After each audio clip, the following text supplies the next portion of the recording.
famille des Delacroix vivait dans une vieille maison héritée de leurs ancêtres.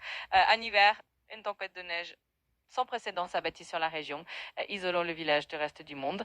Les Delacroix se retrouvèrent coincés sans électricité et durent se réfugier dans le grenier pour trouver des couvertures et des provisions. C'est là qu'ils tombèrent sur une vieille lettre écrite par un ancêtre disparu depuis longtemps. Cette lettre révélait un secret de famille.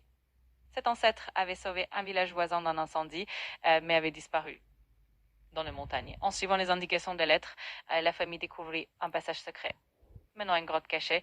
Là, ils trouvèrent des objets anciens et des indices qui leur permirent de comprendre que cet ancêtre avait non seulement sauvé des vies, mais avait aussi laissé un héritage de courage et d'amour. Cette découverte renforça les liens de la famille. Et la tempête se dissipa finalement, leur permettant de sortir de l'isolement avec un nouveau sens de la solidarité et de l'histoire familiale. Une fin heureuse après une aventure vraiment très intense. Perché au sommet d'une colline isolée, entourée de forêts. Ce manoir avait une réputation étrange. On disait que tous ceux qui y entraient ne ressortaient jamais vraiment les mêmes.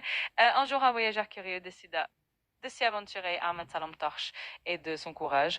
À l'intérieur, il découvrit des pièces remplies d'objets anciens, des tableaux qui semblaient le suivre du regard et des murmures étranges dans les couloirs. Plus il avançait, plus l'atmosphère devenait pesante et là, il entendit une voix qui l'appelait par son nom. À suivre.